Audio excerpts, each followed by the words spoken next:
एक इस मंच आप आए हैं, तो हमारे एक ऐसे जो हम ग्लोबल कार समाज चैरिटेबल ट्रस्ट को बिलोंग करता हूँ, मैं उसका राष्ट्रीय महासचिव हूँ। हम इस समय सर 22 राज्यों में हम फैले हुए हैं और पूर्वांचल में हम लोग 18% है, 18% है।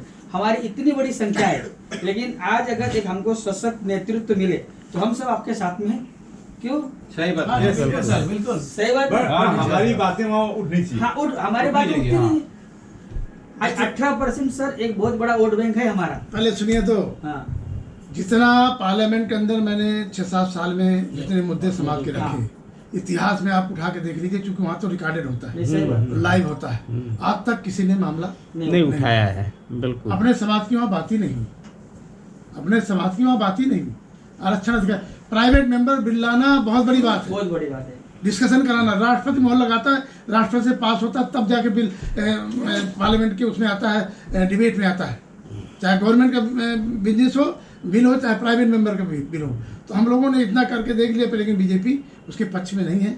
इन्होंने तो पूरा साफ कह दिया है कि भाई हमें केवल भटका रहे हैं कि मंदिर की तरफ इधर उधर हमको भटका रहे हैं। अभी सर आरक्षण जो बाबा साहब ने कहा था, शिक्षित बनो, संघर्ष करो, उसकी तरफ ध्यान न के हमको मंदिर की तरफ करें। मंदिर भिखारी पैदा करता है और इस एजुकेशन शिक्षा वहाँ डॉक्टर इंजीनियर पैदा करता है। तो हमें बाबा साहब के संविधान के तहत हमें स्कूल की तरफ जाना है, बच्चों को ले जाना है। हमें हिंदू धर्म में है, मानते हैं इस बातें, घर घर मंदिर है, वहाँ पूजा करते हैं। लेकिन हमारे सारे लोगों को अगर मंदिर तरफ भेज दिया जाएगा तो क्या होगा?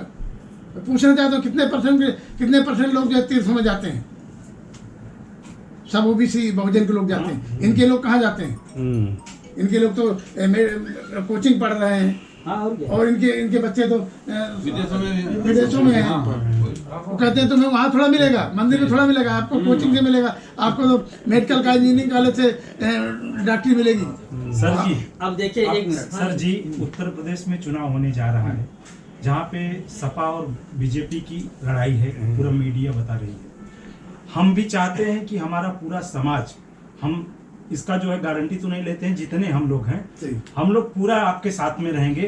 क्या आप आश्वासन देते हैं कि आने वाले, अगर हमारी सरकार बनती है यूपी में समाजवादी पार्टी की, तो क्या हम लोगों को कहार, धुरिया, धीवर, कश्यप, निषाद, क्या हम लोग का आरक्षण में आप आगे लेके केंद्र में आप तो आपका मैं सुना हूँ यूट्यूब में आपने बहुत प्रश्न रखा है, लेकिन अगर सरकार बनती है तो केंद्र से आप स्टेट गवर्नमेंट क्या उस पर हमको आश्वासन मिल सकता है कि नहीं? मैं समाजवादी पार्टी का जनरल सेक्रेटरी हूँ, ठीक है। मैं समाजवादी पार्टी के जनरल सेक्रेटरी की हैसियत से माननीय अखिलेश यादव जी की तरफ से अपने पूरे देश के, प्रदेश के समाज को आश्वासन देना चाहता हूँ, और खासतौर पर उत्तर भारतीयों को, जो उत्तर प्रदेश के मतदाता हैं, 5 राज्यों में हैं, उनको भी कहना चाहते हैं कि उत्तर प्रदेश परिवर्तन चाह रहा है।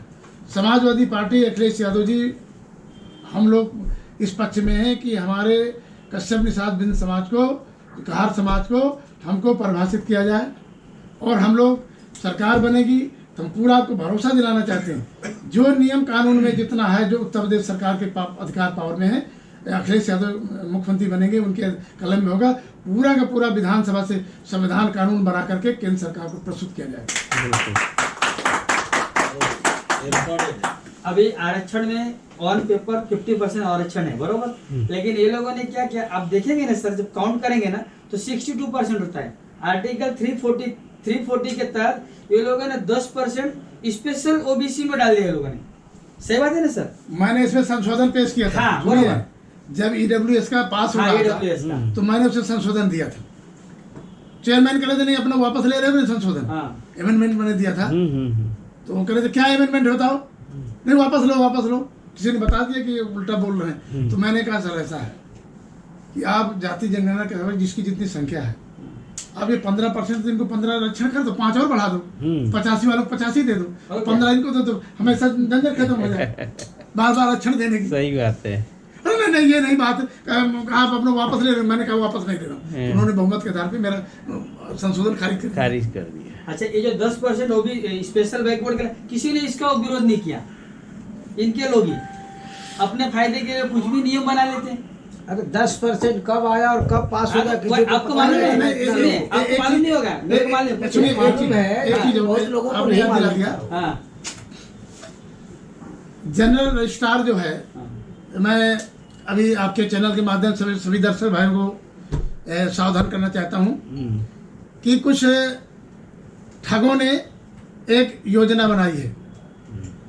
क्योंकि थावरचंद गहलोत जी ने साफ स्पष्ट पार्लियामेंट के अंदर मेरे प्रश्न में जवाब दिया था कि संसद को पूरा अधिकार है, पाई मात्रा बिंदी भी नहीं बदला जा सकता है, और उसके लिए प्रदेश सरकार जब केंद्र सरकार को रिपोर्ट देगी तो भेजेगा आयोग, फिर कैबिनेट को भेजेगा, कैबिनेट उसमें विचार करके फिर संसद के लिए बिल बनाएगी, फिर लोकसभा में बिल आएगा, लोकसभा में जब पास हो जाएगा तो राज्यसभा उसकी जांच करेगी, राज्यसभा से पास हो जाएगा तब संसद, तब राष्ट्रपति की मोहर लगी, तब ये परिभाषित वाला ये होगा। और इन्होंने एक चाल हमारे मतदाताओं को 2022 के चुनाव में ठगने के लिए एक पत्र किसी अधिकारी ने लिख दिया, महापंजीयक के लिए, जनरल रजिस्ट्रार के लिए लिख दिया। जनरल रजिस्ट्रार केंद्र की एजेंसी है, केंद्र की एजेंसी है, कोई पत्र वो नहीं लेती है। हमने सूचना अधिकारी मांगा कि भाई हमें जानकारी दो, उन्होंने कहा हम भाई एक एजेंसी है, केंद्र सरकार का अधीन है, जो हमें सूचना देते हैं वो देते हैं, वो हम करते हैं। ये सारा का सारा अधिकार जो है पार्लियामेंट को है, संसद को है और केंद्र सरकार को है। और केंद्र सरकार चाहे तो जिस तरह से जाट गुजर को उन्होंने ओबीसी कर दिया था, 1 मिनट नहीं लगा, उनकी आर्थिक समाज की स्थिति क्या है, जिस तरह से ईडब्ल्यूएस वालों को कर दिया उसी तरह हमारे समाज के लोग कर दें। लेकिन ये लोग वोट लेने के समय हमारे लोगों के बीच जाते हैं। अमित शाह जी पिछले चुनाव में गए थे, मैंने संसद में मामला उठाया था, एक बिंद समाज के यहाँ गए और उन्होंने कहा मैं दलित समाज के यहाँ भोजन किया, और पूरा बिंद समाज का, हमारे कश्यप निषाद समाज का वोट ले गए। और जब बिंद समाज का बेटा पार्लियामेंट में कहता है कि इनको परिभाषित करिए, इनको कहार को, निषाद को, कश्यप को इनको आरक्षण दीजिए, मल्लाह को, केवट को आरक्षण दीजिए, तो उन्होंने कहा भाई ये तो हो ही नहीं सकता है। मैंने कहा वोट लेने के लिए आपने भदोही में वहाँ खाना खाया, वोट ले लिया, और तो जब संसद में एक बिंद समाज का बेटा जो है कहता है कि हम दलित हैं, हमारा आरक्षण दीजिए, तो आप यहाँ कहते हो ये तो आप भाई ओबीसी में आते हो, वहाँ दलित में आते हैं संसद के बाहर, और संसद में हम ओबीसी में आते हैं। ये पूरी तरह से ये जो है ठग हैं, मायावी हैं, इनसे बहुत सावधान रहना। जो इन्होंने उत्तर प्रदेश के एक सेक्रेटरी से, अधिकारी से एक पत्र भेजा है, वो फ्रॉड है, उस पत्र में कोई कार्रवाई नहीं होनी है।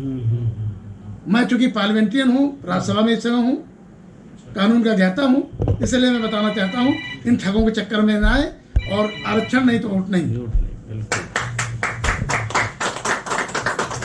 और किसी का कोई सवाल है तो नाश्ता जी नाश्ता करिए। चलिए, शुक्रिया सभी को, हैप्पी न्यू ईयर।